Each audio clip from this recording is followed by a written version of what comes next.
eyes of a traveler. Adventure bikes are the new go-to bikes, some would argue, and I'm not arguing otherwise. Today we're going to review the Benelli TRK 502x. Some say it's a wonderful bike, others very dubious. So hopefully by the end of this review you'll know enough to make a calculated, informed decision about this bike. Well, that's the hope anyway. So let's continue looking at the bike before I start the review.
Naughty, very naughty.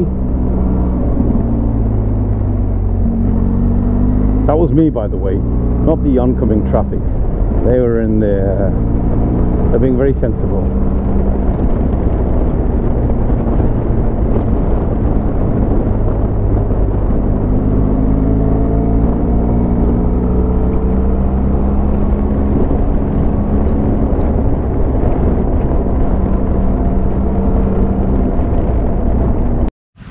So anybody who knows me knows that I'm not really partial to a walk around of a bike when I do a review. However, it's the done thing, so I'm not going to take too long in doing the walk around.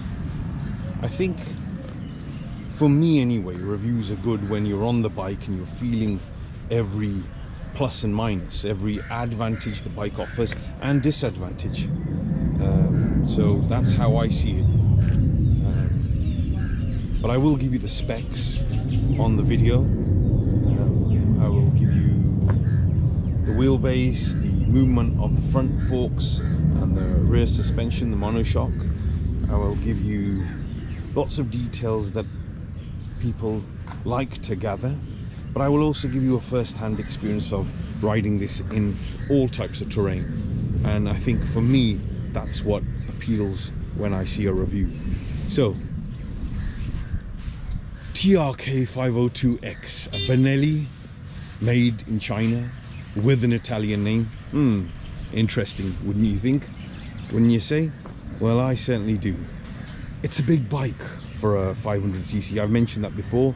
I've ridden and on a highway just to get to this particular park, and I can tell you a few things that I've noticed. One, 6 foot is what I'm at, and sometimes I have to tippy-toe. If I make it even more abusive, to me that is, then I would suggest that sometimes I'm a ballerina on this bike, if you catch my drift. It's got poke, it's got some power, and a 500 displacement, cubic capacity displacement, I'm quite impressed. But it doesn't have sports-like power. It doesn't have the power of a GS or an Africa Twin, or for that matter, a Triumph, a V-Strom, all the others that even drop down to 650. But then I guess the argument is that it is 500. 500 is it's a beast of a bike for 500. There's no denying that. It's a heavy bike, and you feel that. I mean, the great thing about this bike, which compensates its weight, is that the throttle control is very responsive. So you can control it, you can control the weight. But if at any stage you need to put your feet down, you need to get comfortable, you need to get comfortable when riding a tougher terrain. Sometimes you need your legs as well as the two wheels, so you have like a tripod or a quad pod effect. You can't do that on this bike, not easily. As soon as you put your feet down, it's a heavy bike. If you're trying to manage to hold it up, you might be okay, but over a long period of time, I think the legs would buckle and you would suffer as a consequence. Right, what else can we say about this? I'm going to give the negatives first. That I think is where a lot of reviews let you down, and especially owner reviews. And I'm an owner of this bike, so you know, I could say, oh, it's the best thing since sliced bread, but that would be a lie. Right, let's look at the first issue I have. It's the stand. The center stand is under the rear footrest. Signal lost. Ooh, GPS signal lost. Well, I think I've lost my own signal, so let's forget the GPS. That's in a really awkward place. Plus, I've had GS 1150s, I've had GS 1200s, and I've had GS 1250s. I've never had as harder a task to get this on the center stand as I did with other bikes. So I don't know what it is. It's really hard to get this on its center stand. It works, but you really have to rock your body. And like I said, I'm a 6-footer and I'm having difficulty. So somebody maybe with less, how could I put it? Less weight on their frame might have even more difficulty. That's the first issue I've found. Second issue I've found is that when you drop to first gear, like for example you're turning and it's a really sharp turn and you need to do it in first gear, often from second it goes straight to neutral. I've tried, and sometimes it hits first and sometimes it doesn't. So that is for me a slight issue, or something that you need to be aware of when you're turning and you just automatically assume you've slipped into first gear. Please do check, because if you're turning and then you put on the power because you need the power to prevent yourself from dropping, there will be no power and you will drop. So it happened to me earlier. Luckily on my tippy toes I was able to brace the bike with my leg and quickly knock it into gear and get on my way. But I did find that quite nerve-wracking because there was traffic to the side of me, behind me and in front. You got to keep in mind, folks, I'm doing this in Pakistan. So here, traffic, what we class as traffic, they would class as an easy day. What they class as traffic, we would class as, I don't know, it's not in the dictionary. Their traffic is phenomenal. You know, it's like everyone's coming at any space that's available. Somebody will slot a bike, car or something, a rickshaw into it. So anyway, getting back to the review. So first issue is the center stand. Second issue is the fact that it drops into neutral from second when you want it to go into first. Third issue, you're thinking, why has he got this bike? He's mentioning so many issues. Third issue is the brakes. The rear brakes are pretty good, and the front brakes, dual. I don't know if you can see that. 1, 2, and the rear is single. They work, but you've got to give them a little bit of grip with your hands to get them operational. I think they're good brakes. Maybe because this bike is new, it's going to be a little while before the pads kind of set in, but I do feel that the weight of the bike will definitely affect the braking, and that needs to be taken into account. Remember, this 235 kilogram weight is just the bike's weight. I've got 3 panniers full of stuff, and I think also my body weight, and ever if you have a pillion, that just adds more weight. So just bear in mind, guys, that the braking distance is much more than it would be if it was a lighter bike, and it's way more when you've got luggage or people, in other words a pillion. Right, what else? Other negatives.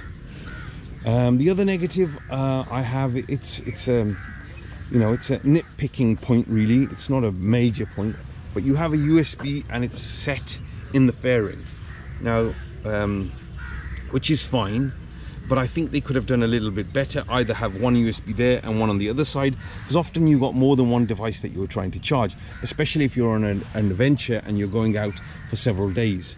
One USB may not charge, you know, things that we have GoPros, we have phones, we have sat navs, we have charger packs as shown here. We have, in my case, more than one phone. You have other devices where you have to charge batteries, like GoPro batteries and such like. So I think the one USB is a little bit of a letdown, and where it's situated doesn't help that much either, but it's better than none at all. I've purchased a separate USB block because I need a 12-volt cigarette connection, just in case I need to use a compressor to pump up the tires. And I think that's it for the negatives. Right, now the positives. Oh, sorry, one more negative. This is an adventure bike, and just look at where the oil filter is. It's in its right place, that's where you'd expect it.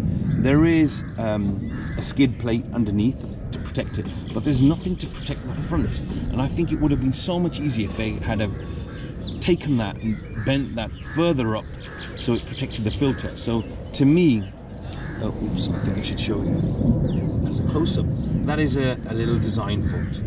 So now, what have I mentioned? I mentioned the center stand as an issue. I've mentioned the gears as an issue. I've mentioned the weight as an issue. I've mentioned the height of the seat. Obviously, with the weight and the height of the seat, 6 foot, it's quite high. I've mentioned the filter position, and I've mentioned the lead time and the braking and the USB. Now that, folks, is a complete, for me, a catalogue of its downside, its negatives. Now let's look at its pros. Pros, its price. I mean, guys, it looks fantastic. You put this in front of a GS and I'm telling you, you'll have more people looking at this over a GS. Yeah, those that know their bikes will probably look at the GS, but those that want just to look at something that's aesthetically pleasing will be looking at this bike. It has a facade, it has a presence. It's got aluminium boxes and they carry a great deal of luggage. I must confess, I haven't had a need to add on a rear bag to take the pillion seat. Everything fitted in here. It's a little tight, but there you have it. Everything's in there, so it looks neat and clean. Nothing to worry about when you park up. Somebody might steal this or somebody might take that. You know, there's none of that issue. It's smooth for Benelli. It's smooth for the Chinese company. It's smooth. It doesn't sound like a Chinese bike. It actually does sound like an Italian bike. As I said earlier, it's probably not the best of Italian, but it sounds like an Italian bike, so that's a plus. It has lots of little extras. For example, the console lights up at night. It's a nice little luminous blue. It has a great windscreen, just the whole effect. I will continue with the review in a short while. So back to the review, folks. So what are the plus points? Yes, aluminium panniers, often costing quite a lot, but here they come as standard. Actually, that's a slight lie. They come as standard in this country, and I'm actually in Pakistan where this was acquired. But I think in Europe, certainly in Britain, you have to pay extra, so you just get it as a bike without the panniers. But I think the panniers are nice. They have a Benelli emblem, and they're embossed with Benelli on the side panniers. Even though it's tall, and it has issues on that front, it also has a positive.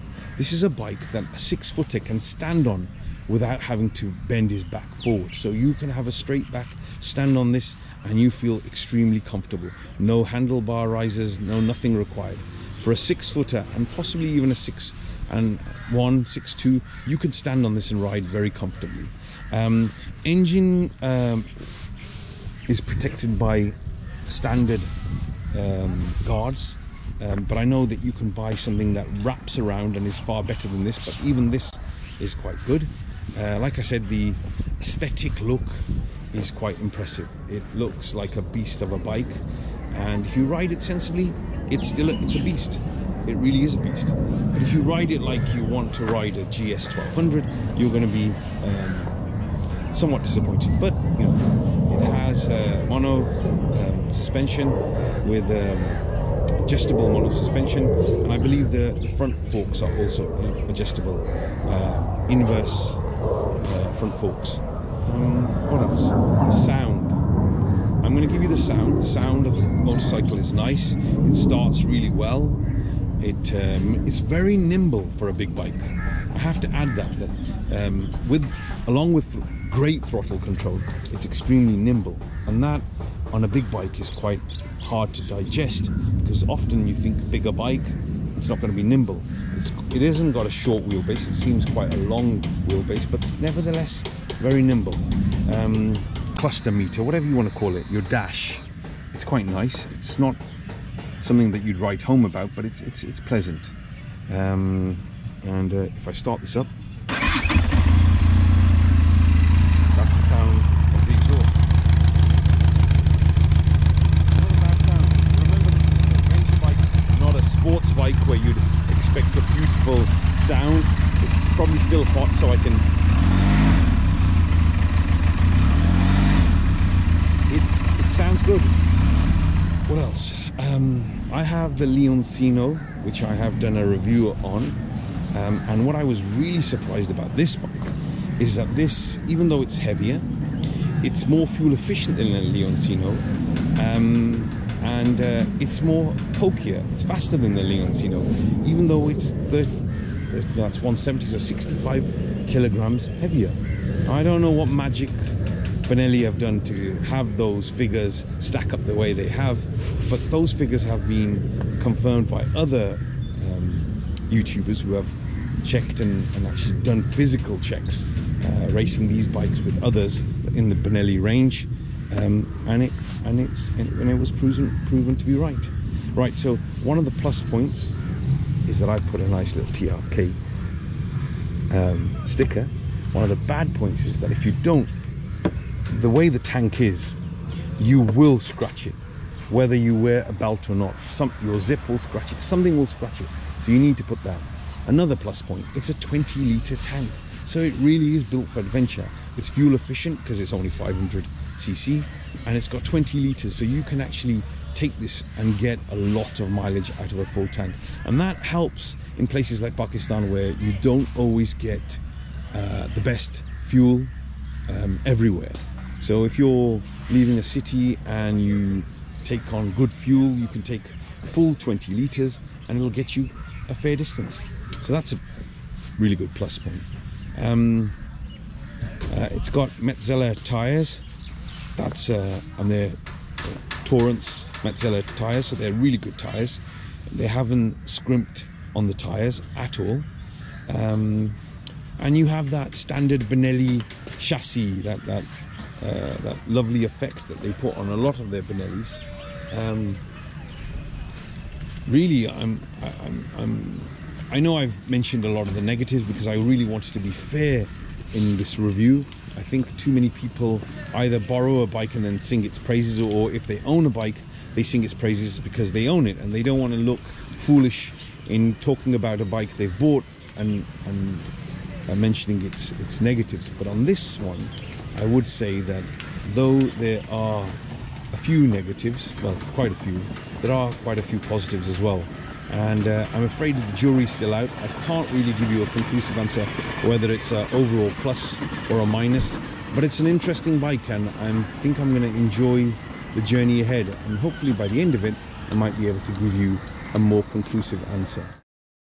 I hope you enjoyed my walk around review I will be doing a further review after I've done my 2,000 kilometer trip, but in the meantime, please do stay safe and please do consider subscribing. If you like the video, do comment. I promise to respond to every comment, and please again do subscribe.